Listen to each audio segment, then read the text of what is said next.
Hi, Lori. Good morning, Ed. How are you today? I'm good. How are you? I'm fine. Good. What do you have in your hand? I have comparison of proposals to General Conference 2020. Okay. And do you know when General Conference begins? I think it's in May. May 5th. So it is really 8 weeks away. Not that far. Thereabouts. Yeah, it's not far. And it's not far away at all. General Conference is meeting in Minneapolis, May 5th through 15th. And can you speak to what you have in your hand? Do you have any thoughts on it or any questions about it? I have a very colorful version, but there's a Yeah. plain one here for y'all to look at. Well, I have not read it, so I really don't know what's in it. okay, this is hot off the presses, for us at least, because I printed this morning because I brought up the topic of General Conference at the United Methodist Men's dinner last night. And I made reference to this chart, but the one I was referring to comes from January, and it was only half as long as this one. The first chart was only 2 pages, this one is 4 pages, although it discusses the same 5 plans. If you want to look at this is on the bulletin board in the church across from Lori's desk. I'm also going to put a link to this in the write-up on YouTube, so you can probably find the link from YouTube or Facebook and look at this yourself. But there are 5 plans for General Conference. One is the Indianapolis plan, the New Expressions Worldwide plan, Next Generation UMC, the Protocol of Reconciliation and Grace Through Separation. That's the one that's getting all the headlines. And then the last one is the U.S. Regional Conference Connectional Table. So the delegates at General Conference will be voting on these plans, and we don't know what to expect. Last year, when there was a called General Conference, there were only 3 plans. One was approved, but then probably, this is just me thinking, probably because the Judicial Council overturned so many of the points of that plan, I think that's what brought us to here, because even the people who won the vote, shall we say, at the last General Conference, they're largely part of the Wesleyan Covenant and the Confessing Movement. And again, me talking, they want to leave the church. They've got their own book of discipline already. So yeah. So this is about how we may separate. Let me say that clearly: how we may separate. From the time the protocol came out, the media was talking about this like it's a definite. And again, we don't know what's going to happen. So you're pointing to something. I just wondered because this is the one, March 22nd, they're having something at Wrights Chapel to help explain the protocol, reconciliation, and grace. So is this the one that the Virginia Conference is, or the district is kind of leaning toward? I think I know the Michigan Conference approved this overwhelmingly.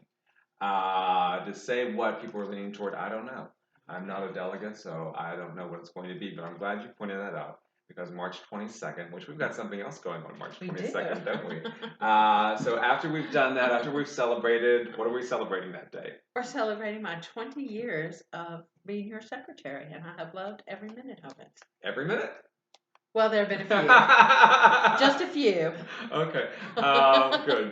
That speaks well of you and of 20 years here. But yeah, that afternoon there's going to be a presentation by Keith Boyette, who was on the committee that developed the protocol, the unofficial, non-binding committee that developed the protocol. And he and Martha Stokes are going to speak to this for lay people at Rice Chapel, as you were saying. So hopefully people can go to that. But and this, if you want to read this, I heard Keith Boyette speak along with Tom Berlin, who was part of this committee. I heard them speak last month. It's impressive to hear them speak. One thing they say is that all the plans that were made here were made on a razor's edge, and by that what Keith meant is that any deviation from this and the whole plan goes out the window, which that's already a threat because supposedly the African conferences have said we want to change some of the voting percentages, which is in.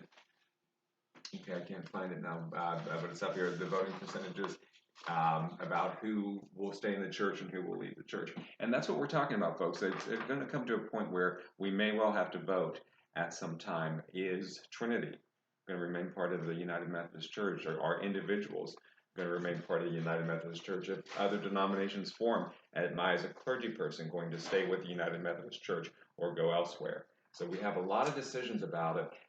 We don't know what the outcome of this is going to be. I'm suggesting that we pray about this and pray for the delegates because it's hard to tell, what's going to come out of it. I think if you would have asked people before the last general conference, Will the traditional plan be approved? Some might have said yes because of the global vote, but I'm not sure that if you would ask in the United States what would happen if that's what people would have said.